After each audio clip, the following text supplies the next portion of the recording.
We in. We in. We in. After it feels good to be in. It feels good. Hey guys, welcome back to the Basic Podcast. That's Matt. That's Eli. And we just spent, how long was that? I don't know, 10 minutes A long time. of just fidgeting. Fixing our video stand to work like it is. And if it moves slightly, this whole thing is going to look terrible. So if it does, we apologize. Good on you, mate. Is there a particular reason we're wearing these cloud goggles? I mean, you put them on, and at the same time, the cloud is what I'm all about, so I figured I'd just rock them too. Okay. Well, I'll probably take them off. Speaking of cloud goggles, everyone wonders where they came from, but I know where they came from. Didn't they come from Japan? No. No? I mean, like, who started these kinds of shades, right? Who? Wiz Khalifa. Really? Yeah. Like 3 or 4 years ago. Ever since then, they've taken off. I don't know much about that dude. He wore 'em first. He's the great predecessor. All hail. All hell the Wiz. It's so hot in here. So, We have the window open, so if you hear any weird sounds, it's because the window's open. Bethesda. Oh yes. So, if you're an avid listener and you've listened, like Nazar, to all the podcasts up to this point, you know that we've had this topic that we haven't talked about, and we've kind of not talked about for the last 3 or 4 episodes. We yeah. just kind of didn't mention. But before then, we were like, oh yeah, we'll save that one, you know, and we're finally gonna talk about it. Yeah, it's been a long time coming, I guess, but they really haven't made any news in such a long time. Yeah. Really since, like, Creation Club. Really? How long has that been since that came out? 3 or 4 months. Wow. Well, it's Bethesda. Bethesda Softworks. Matt, take it away. ZeniMax. Cinemax production. ID. Labs. So Bethesda, the game company, right? Yeah. A true titan in the gaming industry. If you don't know, Bethesda makes video games. If you don't know, they potentially make the best video games. Yeah. I have 2 posters for one of their video games. Well, they're actually a pretty old gaming company as far as how long they've been around. Really old. But they've continually grown, stayed strong, made good content. Because were they a part of making the original Doom stuff? Yeah. So they were around for the classic Doom. Well, and I know some of the earlier Star Trek games, like way back, was Bethesda. Because I actually watched videos and stuff about when they got started. So they've been around a lot longer than I thought they have. Yeah. But they became like a titan. Popular titles they've made is like Fallout and Doom, Wolfenstein, Skyrim. Yeah. Do they have more like that aren't very popular? Or are they just such a great No, they company do. They that have to be they had popular? one. I think it was called Wet or something. Wet? It was about this like female protagonist who like kicked a bunch of, ass. And it was called Wet something or Drip. I don't remember the name, but Are you serious? I'm not joking. I'm gonna look this up. Okay. So you talk about Bethesda. So, and anyway, I mean, as they've grown, the numbers have grown, the game sales have grown. They've been like a solid, really just a good developer. And so after Skyrim and Fallout 4 and those kinds of games, they've always really been good to the modding community. Yes. I found it. It's wet. You're right. It's like I don't even know how to describe it. It's one of their lesser known titles. Is it one of the shooters? Yeah. Okay, that makes sense. Because they make some pretty good shooters, believe it or not. Yeah. And 'Cause, Doom is really great. Yeah. Have you played the new Doom? I haven't. It's pretty. It's So nice. like, I guess after all the money, all the success, they've really seems like the corporate parts of Bethesda have really taken hold because Yeah. they're kind of making a little more tactical decisions, more They're not being as passionate Yeah. and outgoing with their decisions. like when something gets really streamlined, it becomes a little more regulated. Like even like with your favorite artist or music or pretty much anything, when it becomes like a huge thing, you see sacrificing sauces getting made. Sacrifice Yeah. So Yeah. like I hate to make sacrifices, but sometimes they gotta. so anyway, so now they're like all about they're turning into EA honestly with a lot of their stuff. Oh no. When you hear EA in the gaming community, you cringe almost immediately. If not immediately, 2 seconds later. Ugh. I mean, EA makes some good Yeah. stuff. So like one of the things that they've done that received a ton of backlash was the Creation Club. And that's where Bethesda. Bethesda. That's where a company that's already kind of like exalted for how well they are with the modding community, because they even release like with each and every title that they release the creation packet, which is like some of the tools they use to develop the game you can download and use Yeah. as just for yourself. And with Fallout it was like Garden of Eden, Oblivion, it was I don't remember the name of it, and then you can use that to like create your own mods even.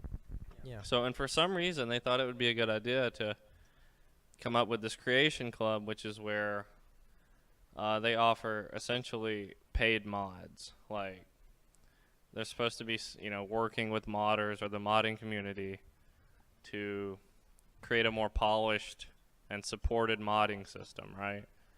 Like, essentially, mods on the, what is it called? Creation Club? Yeah. Will be like supported by the official company, and it'll have patching support, yada yada. But really, it's just a bunch of skins and unique armor mods. It's Like just texture. yeah, covers? it's a lot of texture things, and That sucks. it's really And that's why when you go to mods, it's like yeah. so much better because people actually put Yeah. time and effort into making. Well, it's a really bad look for them, Modifications. and I don't really get it. With it, someone who's a company as successful as them, they might as well stay on the track that they were on, rather than go here's $1 for power armor or. Well, Yeah. I mean, I can't say that actually hasn't always been the case. They're actually they're the company that started the backlash against DLC. If you don't know. Yeah. By that I mean when Oblivion came out, there was a few DLC. Some were really good. They had the Shivering Isles and then You've told me about the Shivering Isles. the Knights of the Nine, Mhm. but there were like 10 total.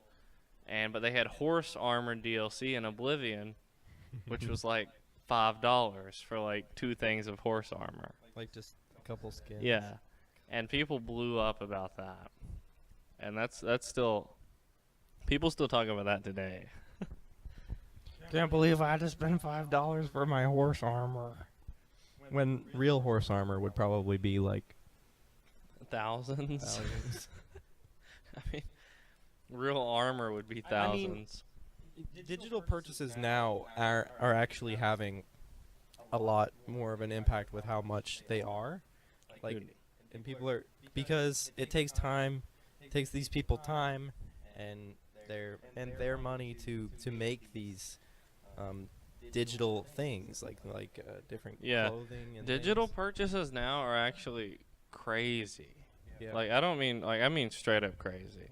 Like it might take $2,000 to develop something that they're gonna be putting on there for $3. Yeah. Well, I mean, like, no, like, I mean, yeah, it might, but I mean, some of these companies are making an insane killing, in my opinion. On You mean like they're getting the better end of the Oh, bargain? I think they are. I really think they are. Like, Eli, you may not know this, but I'm going to jump off Bethesda for a second. So, a good example of potentially maybe the best money fountain or stream I've ever seen is Fortnite. So let me put it in perspective. So You just feel the rage meter. keep in mind, this game, it's not a finished game, right? Yeah, it's a free It's game. even though you can download it for free and even buy it, it's still a closed beta or game preview version. Even though it might not say it on Xbox or on PC, it's not a finished release title. I mean, PUBG isn't finished either. It's not, but it says game preview on the icon. Yeah, it does. Fortnite does not. In the game, it says that, but outside it does not. So it can create an illusion that it's a finished game. So you have a developer who hasn't even officially released the game, raking in quite a bit of dough, and it's to the point that people are like the in-game purchases are high, like extremely high, Like $15 for one costume. higher Higher than 15 for one for costume. one costume. So Fortnite's not. Fortnite's not like EA, where you can buy, 20 loot boxes worth of stuff for $3. It's like It's you're paying $1,000 for $20 loot boxes. so here's the deal. So they had this in-game currency called V-Bucks. What is it, V-Bucks? I guess virtual bucks victory? or victory bucks. Because they do Victory Royale. I You think. actually can earn them in-game at an insanely slow pace, almost non-existent, right? Mhm. Essentially, to win 100 V-Bucks, you would have to play about 50 to 60 games. Oh my god. And 100 V-Bucks, if you don't know, equals $1.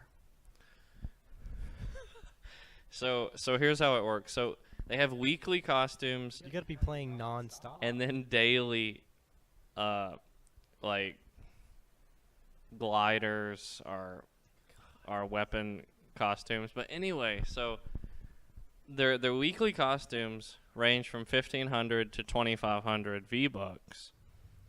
So that means if you want to just change your skin, your costume, just for a single change, you're spending 15 to 25 bucks for one outfit in game. One outfit. But guess what? When I'm playing the game, over half the players are in these costumes. And it's only cosmetic, right? Fully cosmetic. Like, it's not giving you upgrades. Like if you're in a knight body of armor, it's not gonna protect no. you from ballistics. 0%. So I watched this really good YouTuber now. I was gonna talk to you about him after the podcast, but he did this video on clothing in video games and how that stuff works and how pissed off about all these microtransactions. I'm telling you, he's literally the guy I was saying, my boy Jakey. Oh really? Yes, he's literally the guy I was just annoying Zach with. He's one of the best guys I've seen on YouTube. Anyways, I'll tell you later, but he's really cool, and he has good music. too. Yeah. So in-game transactions. They suck. He's like, if the clothes are cosmetic, don't make it so friggin' hard. So damn expensive. Yeah. So, and get this. Like, this is what also blew my mind about Fortnite. Even though I actually enjoy the game, this blew my mind. So, okay, if you don't know, Fortnite has a free version, a $40 version, a deluxe $60 version, a super deluxe $90 version, a limited edition $140 version, and it has a secret upgradable limited edition version that you can only unlock after you bought the $140, which is $210. So those are the packets you have the option of buying with Fortnite. Oh my god. Okay. I think I'm gonna stick to PUBG. I actually think I lost track of the point I was about to make going through that. So you're just. So you don't have an end goal Oh, to that here's the sentence? point. Okay, so the majority of the concurrent players in Fortnite are battle royale players. That means that they're playing the game for the PvP, player versus player, $100 person match version of the Yeah. game. So that's like most of the player base, and they have like in the game there's a player versus environment option, and you have to own the game to play that, right? And that's you have to own at least the $40 yeah, version. and that's where you like play as it's gonna be free though. That part will be free. They haven't released it for free yet, but it will be. Hmm. And that's where you play as a team or with other people against like a worldly threat. And that I haven't played that part of the game, but I've seen videos and it just looks terrible. Yada yada. I'd say 80 to 90% of the player base is playing for the PUBG type thing or Yeah. the main battle scenario. So all these versions, right? Like the deluxe, super deluxe, limited, all those versions, right? They have a bigger list of things you can unlock. And it's deceptively set up like to get Are people. most of the things you unlock cosmetic, like glider skins and more? See, you would think like I thought that. Like I was like, okay, you're getting this and you can unlock all this, right? Yeah. You're like, okay, that's cool. I mean, if you want to spend the money, you love the game, and you really want this stuff, it's a bargain compared to what you could buy it for. I mean, in if the there's game. more maps or something Yeah. in the bigger versions, I'd be like, oh yeah, definitely, I'd pay more for that. But I was wrong on all accounts. None of that's true. What it really is these extra versions you're paying for the game have not. They're not even connected to the battle royale aspect of the game. Like a whole separate game. They're like the exclusively player versus environment part of the game.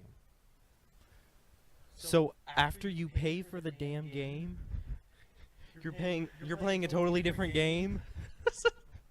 So yes. So the free game. So like if you were a diehard player versus player character in Fortnite and you're like, I love this game. I'm gonna go drop $140 for all these outfits, all this customization. You're gonna log in, you're gonna go to your account, and you're gonna go, hey, none of that's there. Oh, but it's there when I play, the other. The free one. This is stressing me out. PUBG's better. So they're I like, said it first and I'll say it dude, again. it's like wild how that game is Don't set at up. me. That game right now. Because like for a PvP player, or like the people who actually the reason the game's popular, they don't have anything for that right now aside from the in-store purchases, which are like $20 a costume, $10 for a different thing to glide down on, etc. It's so annoying. All right, let's go back to Bethesda. now. Bethesda's great. Why is Bethesda so great? Todd Howard is why Bethesda's so great. Simple and plain. He's the CEO, right? Yes, he is. He's a he's chief executive developer. I don't know about the actual business aspect, what he does, but as far as who run, it's like the Steve Jobs of Apple scenario. Yeah. It's Todd Howard to Bethesda. And one thing that tells me they've went off track is he doesn't make appearances. He hasn't made one in like 3 or 4 years since Fallout 4 came out. Or that's probably less than 3 or 4 years. It's less. It's But like 2 and yeah. a half? 2? But the dude's like a rock star when he does. It's like an Apple, Steve Jobs unveiling a new Apple phone when he unveils a new Bethesda game. And he's been silent. Everybody hates him. Todd? Yeah. I love Todd. A lot of that. No, I mean, like, everybody who makes memes of him, they hate him to death because of, like, Creation Club. Like, everybody hates Creation Club because of the paid mods thing. Like, that's not his decision, though. I know it's not. Yeah, probably not. But then, like he literally, like, he doesn't even like to discuss it. I'm pretty sure he's upset with the business aspect of the company. I saw one meme where it was, they were, like, going to scroll down to the mods section on the main Fallout 4 menu, and that you have to go over the Creation Club selection, and they're like, he's like, stop right there. You know you want to. Like, so you know how there's certain entrepreneurs or people who made it in life that like have the classic scenario story of like they started from the bottom, they were headstrong, they rose to the top. They just persevered, and then they got Todd there. Howard's one of those. If you don't know his story, he's someone who had no, essentially higher education, but he was a good modder, a good coder, and he wanted to work for Bethesda. Mhm. Uh, I can't tell it exactly how it went because I don't remember to the T, but I do remember that he ended up showing up at the actual. You know what year he started? But he ended up showing up at the actual company or development site and was like, give me a job. I want to work here. And they said no, and he continually showed up every day for like weeks, maybe even months, with continually being told no over and over and over. Dang. And they ended up telling him what he had to. Why did they tell him no? They just didn't have room for He didn't. him? I don't know. He had no credentials aside from just Okay. him being himself. It's And like he didn't have anything on his resume, Yeah. like, oh, I'm good at coding Yeah. or anything. He just said and eventually, I think if I remember correctly, they ended up telling him, "You get this like certification or in coding or yada yada, and you bring it to us, and we'll give you a job." Mhm. And he did that, and they hired him, and like it wasn't but Side quest or main story quest completed. it wasn't but like 4 or 5 years later, he ended up becoming the full on chief developer, like that quick. Like he was that kind of like had that kind of effect. He's a god. And so it's a really cool story, and he seems like a really passionate gamer or a developer and all that. So Mhm. I really don't think he's liking how it's playing out, to be honest. Yeah. I mean, they just released Wolfenstein 2, Yeah. and that's a good game. Yeah. Like I played the first Order one. I haven't played the Old Blood, but the First Order was good by itself. I mean, it had PS3 graphics. So I was like, eh. Yeah. And then I played the new one, and I was already blown away. But then I played it on a 4K TV on an Xbox One X with the enhanced And you were graphics, blown away. and I was blown away again. Yeah. It was really cool. I mean, and I didn't even play the whole game on the Xbox Yeah. One X. I've honestly always liked the graphical capabilities they've been able to do. Like, some people think that they make bad-looking games, but I mean, they have some bugs. I don't think they make Every bad-looking game has a games. bug. You just have to Yeah. try hard enough to find it. Like in GTA, like you can be like, "Oh yeah, I haven't seen anything like weird happen." I've seen many NPCs just T-pose and fly off the screen for no reason. Yeah. Well, all in all, I think the artistic side of Bethesda is going to persevere over what they've Oh, yeah. tried to, just because that's what made the money in the first place, and they're gonna realize that. Like, I mean, I do think they're listening, because people were talking like they're always like, "Oh, with Fallout 4, they almost completely removed the role-playing Yeah. thing that Fallout 3 had." And so I think when they make Fallout 5, if they make Yeah. Fallout 5, they it's will. going to be a lot better, and they'll have listened to that. Yeah. Well, also like they, if you don't know, they also outsource some of their games to be developed, and they just kind of oversee the project. And Elder Scrolls Online was one of those outsourced projects, but it's a monstrosity of a game. Just simple and plain. It's virtually unplayable on console, in my opinion. I mean, if you enjoy 20 frames per second, good for you. Hear the comments. It's fine. You just have a bad rig. But it doesn't run nicely. It's a pay-to-play game. Did they totally make Elder Scrolls Online, or did they give it to someone else? No, not Zenimax. Obsidian. Same people who made Oh. New Vegas. So Obsidian, yeah, Obsidian made Fallout New Vegas, which isn't a bad game. No, it's not. It's not bad. They took Fallout 3's engine and most of its textures Yeah. and things, and made it so it was kind of like Wild Westy, and So like a lot of people prefer it over being a the huge other Elder Scrolls fan and hearing about Elder Scrolls Online coming out, like, and I had I have a decent PC for it. When it came out, I was like right on it, day one, bought it. for Elder Scrolls Yeah, Online. bought it online, bought it on my PC. This was before it came on console, and I was like, I'm gonna play it, and I'm sure I'll be able to enjoy it, right? Yeah.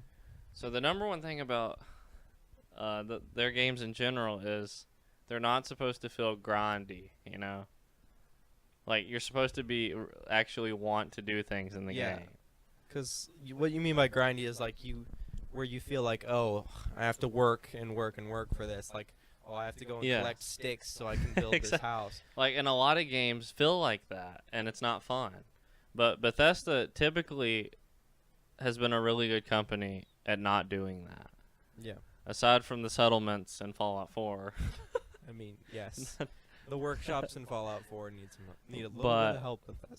So, and obviously, with an MMO or online multiplayer, massive online multiplayer, grinding comes with the territory, right? It's a staple of the game. Because I've played a lot of MMOs, you have to expect a fair amount of grind Yeah. if you want to be a competitive player and really have what the game has to offer. But so when they're making this game, you're thinking, oh, it's going to be their take on an MMO. It's going to be more immersive than your usual MMO. You might have fun, actually enjoy the game. Mm-hmm. It won't feel like you're just grinding for stats. And what it ended up being, probably the worst grinding MMO I've ever played. Like there, You played like RuneScape and stuff, so I mean, there's quests like go find 5 bundles of wood in a forest and bring them back. 20 XP. Like that's so bad. like those kinds of quests in an Elder Scrolls game. No. No. I mean, and then you've got the bugs, the bad performance issues, the bad PvP. It's still out somehow. I don't even know how that game's still out. Maybe they're improving it. Maybe they've added updates. Maybe. One of the Check issues in next week to find out. No, I'm just kidding. that people didn't like about it was, when it comes to MMOs, every game's held to the World of Warcraft standard, essentially. They're like, oh, well, WoW did this, Yeah. and this game doesn't. So, with the World of Warcraft, even though they've added a lot of features, like you can buy an expansion and level up a character, yada yada, but when you're leveling from base character to max level, right?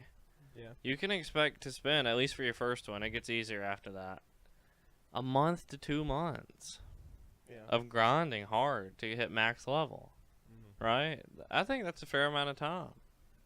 Like, I think that's not a short amount of time to me when you're religiously playing the game and it takes a month to 2 months of time, right?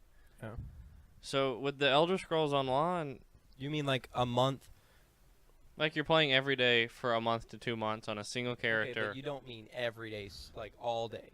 You mean like every like day all for, your like, free time, 3 hours a day? more than 3 hours. Okay. And not only that, like you're not just playing the game to have fun, you're specifically doing what's going to get you the most XP. Yeah. It took a while, is what I mean. Like I played that game for 2 to 3 months before I could get a max level character, and I was grinding it hard on World of Warcraft. And the Elder Scrolls Online,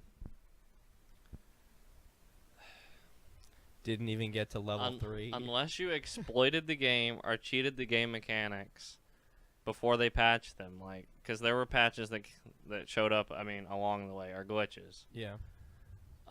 You're looking at 6 months to a year of ritual grinding to hit one character to max level.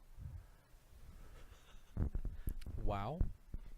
And if you don't know, most of those games are all end-game based. Like, almost all the stuff is made for the top level characters. Wow. The raids, the dungeons, the PvP. You know what I mean? Yeah.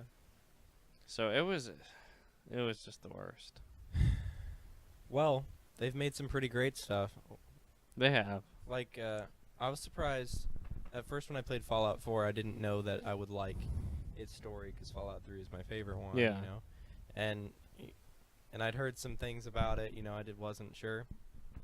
And the first bit I played it, I was like, oh, this is okay, I guess, because you get out of this one area and you get to explore a little bit, and I didn't really see past a certain point. I was like, oh, so the whole game's like this. Yeah. And then I stopped playing for a while, and then I think, what was it? I started playing again like maybe 2 months ago, and they referenced to something from Fallout 3, the game directly before it, and I was just all in at this point. I was like, Yeah. all right, I'm finishing this game Yeah. because I loved Fallout 3, and they just referenced some of the story. I was like, oh, okay, we are in the same place, Yeah. you know, even though it's based in a different city. And I was all in. I like how they do controversial issues as well. Yeah.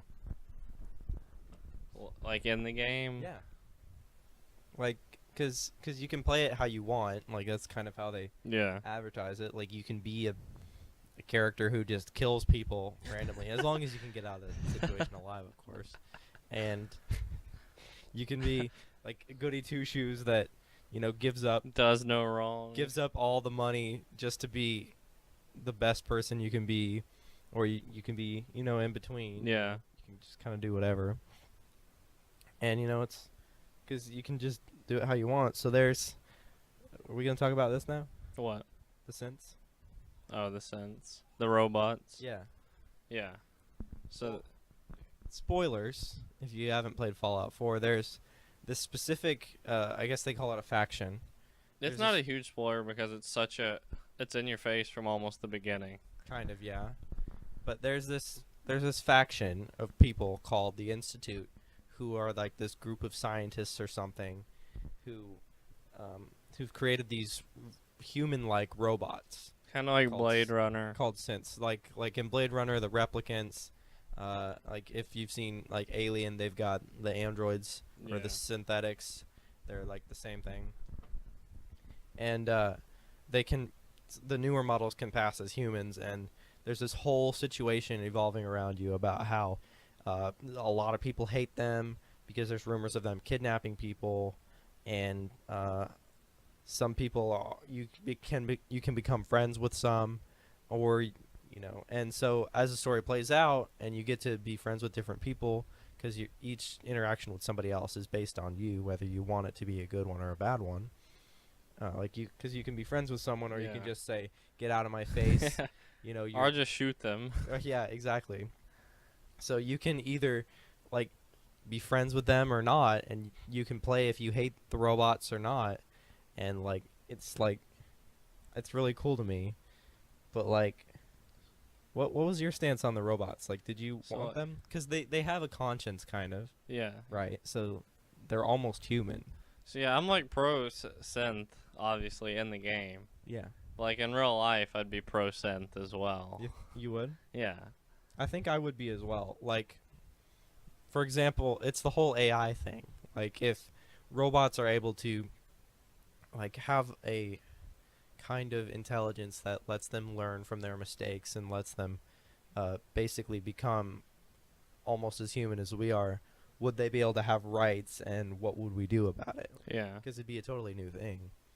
Well, it'd start like anything else in human history. I mean, obviously, we'd start with oppressing them. Yes. And then the rights would come later. Then they just get angry and, well, or it could just turn out really terribly at first and be like every sci-fi movie. Yeah. Well, like Terminator, for one, Blade okay, Runner. like an actual AI, okay, so even today, like it hasn't been done. When we're talking about there's artificial intelligence and then there's true artificial intelligence. Yeah. It hasn't been made. I don't know if you've heard Elon Musk talk about it. Have Yeah. you know how he's think we actually touched- I think scared of it? Yeah, I think we touched on it before. So like there'd come a point where an AI could be developed where it could actually essentially think for itself. Mm-hmm. It could take data and information and make a choice on what to do next. Yeah. Now, when you've got something like that with a processing speed superior to the human brain, you've got something that can outlearn and outmaneuver a human. To say that could it be developed? I mean, nobody really knows yet if a true AI could be developed. Yeah. But there's always the speculations about if it could and what it would do, because we have things that will learn. Yeah. But we program them to learn. So your basic AI is set up with a filter system. It's a filtration system. It's like, here's data, here's what needs to be executed, and here's how I extract and execute. Like, that's how, AI takes in information. I mean, because what we do is we tell it exactly what it's got to do Yeah. this thing, and until it starts making up its own ways to do something, it's Yeah. not true Like AI. if it can solve the problem without human interaction, Mhm. that's when you've got a literal artificial intelligence. Yeah. Like, how should you cross this river? Yeah. Or like, and you could tell it, just walk through it, obviously. But if it could figure out how to build a bridge across without you telling it, Yeah. then it would be artificial intelligence. And that's when it would get freaky. Yes. And people were freaking out about Google's, what was it? Google had like It might have been Facebook if you're about to talk about the walking animation one. Oh no, that's not Facebook. Google did this thing where, no, yeah, I'm not talking about like the algorithm thing. Yeah. I'm talking about Google did this project. I know they've had a thing called Google Workshops for a while. I don't know if this is what this was, but people would build and code things on Google stuff. But basically, they built a robot and said, learn how to walk to it. Yeah. Like, that's basically what they did. And so, basically, get from this point to this point, as fast as you can, kind Yeah. of thing. And it basically kind of built itself to learn how to walk. Yeah. And it was really cool. That's cool. I don't think everybody was up in arms about it. 'Cause, oh, it was learning how to. It's like, well, we kind of told it how to anyways. Yeah. So. Well, also like for on the artificial argument, like I've seen there's like math and stuff that goes into it, but talked about like with the technology and the processing power and what's available today. Like if an AI mind was able to fully take hold of what's possible, it was something like if you took 5 like researchers who studied on a topic for like let's say 500 years, Mm-hmm. then the AI could literally process and deduct the same amount of information in less than 5 minutes. Yeah. What it would take a group of humans over 500 years. I mean, it could be a valuable asset. But if something like that with the mind of its own could grow so rapidly, it would be unprecedented. Like, you'd be hiding all the codes for weapons, behind some encryption, and then it just hacks through your encryption, no problem, because it's already known every other single password in the world. Or But something. and then there's cynics though, like you see it in a lot of movie scenarios where you go, oh, if AI was really this smart and powerful, it would just kill humanity, right? You don't know that. Like you don't know I mean, that that's you could the case. literally just program it to not to not kill humanity. I mean, obviously that might work in the early stages of its development, but it could get to a point where it could bypass all Yeah. basic programming of itself, like essentially recoding itself into its own existence. Bethesda's worked with AI before, Yeah. like, because they did, the Enclave thing in Fallout 3.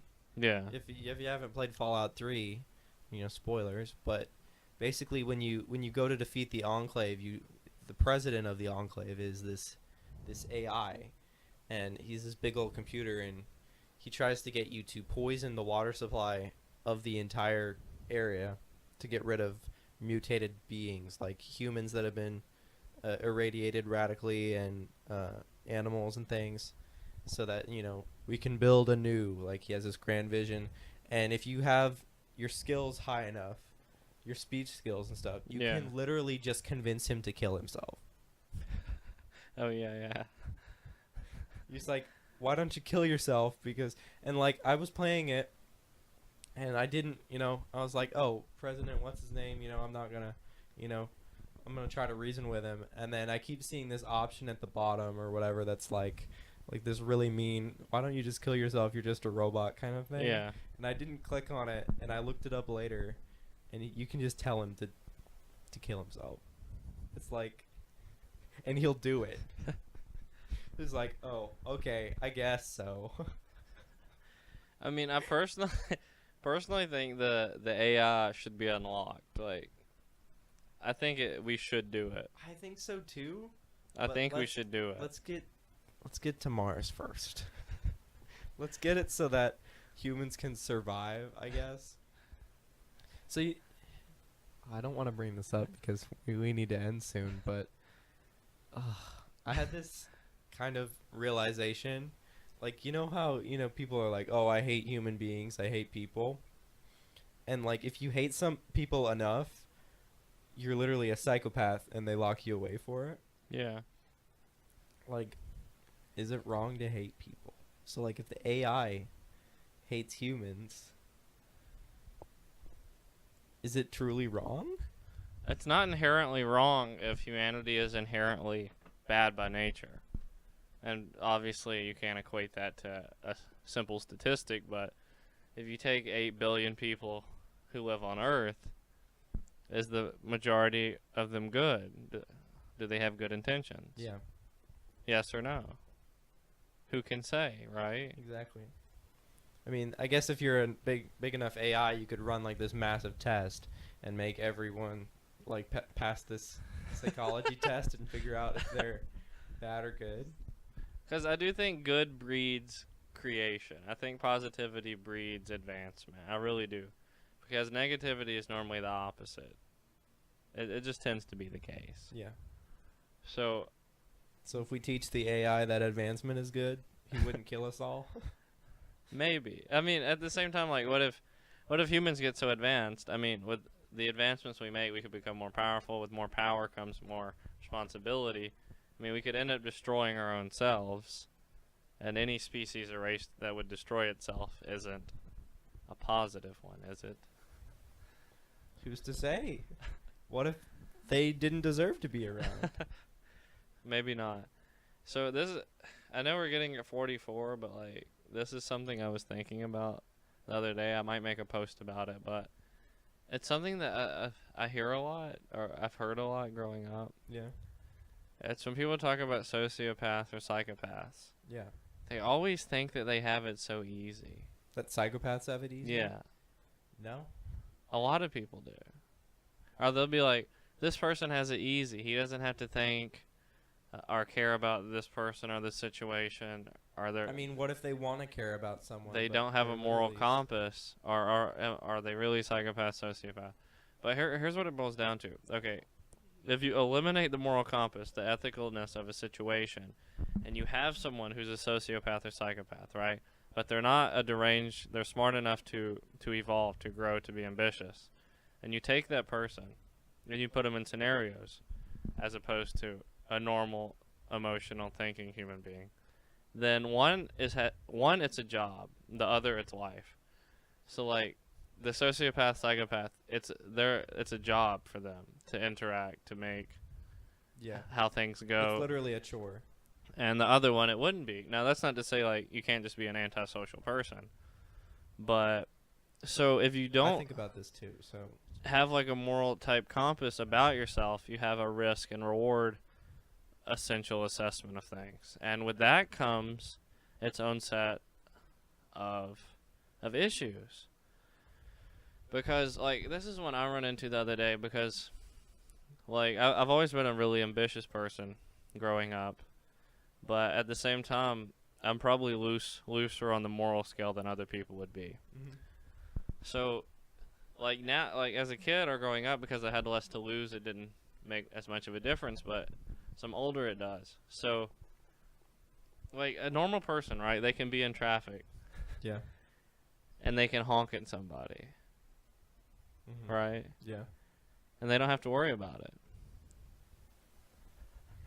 Where are you going with this? Here's where I'm going. So a normal person will inherently think that humanity and ethics prevail. They're thinking of it from a human perspective, right? But if you don't have that, you have no reassurance of self. So, like, let's say you're a minute away from your house, and you're at an intersection, and someone cuts you, right? like cuts me off. Like they drive in front of you when they shouldn't, and you honk at them, right? But they're coming from the road you live on. So you're going home though, however. So after you honk at them for cutting you off and you go home, you pull into your driveway and there's a car coming back down the street. It's the same car that you honked at. Yeah. Okay, so a normal person isn't going to give that a second thought. They're going to go, oh, it's probably just the same model someone else is driving down the road. It's not an issue. But someone without the comfort of thinking ethically might think, oh, this person is angered by my action that I honked at them. They decided to turn around after I took the road and drive back down to see if I'm still on the road. They want to see where I'm going because So they can torch my house. so they can torch my house. And I think about that stuff. But other people don't. Like they're like it's fine. Yeah. I mean, because sociopaths and things like because the whole Sherlock. When I think of a sociopath, I think of the show Sherlock. And I Yeah. think of Sherlock Holmes, but he's like a highly functioning sociopath. Yeah. He's very deductive. Well, here's the reason why. Like I know the terms are so crazy, but here's the reason why they get misconstrued, right? Because like if you're a psychopath, you've probably been thinking very homicidal. Yeah. So they're misconstrued because essentially the sociopath and psychopath dilemma, right? So the psychopath has pretty much all the functions of the highly functioning sociopath, Yes. but there's only one difference. So the psychopath technically, by definition, cannot form emotional or relation or to anyone. They just can't. Yeah. Like it's literally impossible. But the sociopath, on the other hand, can. It's just rare and it's very hard. And for the sociopath traits are more like radical. They're less planned out. They're usually aggressive, not a non-thinking, a non-plan ahead person. That's why when you see someone who's a highly functioning sociopath, they have to include highly functioning, because a psychopath is highly functioning by nature, Yeah. whereas a sociopath is not. Because a regular sociopath isn't going to plan out things, but if you're a highly functioning sociopath, you'll plan out things. If you're a psychopath, you're homicidal and you plan out things. Yeah, exactly. So that's why you're like, oh, he's a highly functioning sociopath. I mean, there's all these terms. There's a lot of terminology, but Like, I kind of think I'm a sociopath sometimes. yeah, Like, I mean, and I plan stuff, but, yeah, sometimes I'm just a sociopath, probably. But, like, I think about, are humans even good at all? yeah, Like, I'd almost be okay. Like, if I'm not joking about it, people would be like, oh, lock him up in an insane asylum or something, because I'm constantly like, are we okay? Like, I could just kill people? Like, yeah, It's, like, weird to say, but Yeah. sometimes you're just like, why do we exist? Can we just not, There's a growing thing. I think it has to come with the technological age that kind of has a sociopathic effect as a whole. Mm-hmm. But also labels are more prevalent. Like everybody wants to label something, right? Yeah. But Everybody wants to label something. like, I want to be this label, I want to be that label. Hey, I'm not gay, or hey, I'm not I'm You know- bisexual because I like both. gay, I'm not bisexual, but guess what?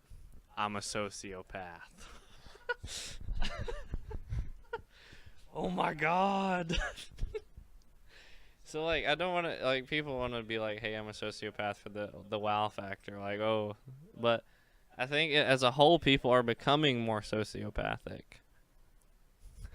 So when everybody's a sociopath, what happens to the person that's normal?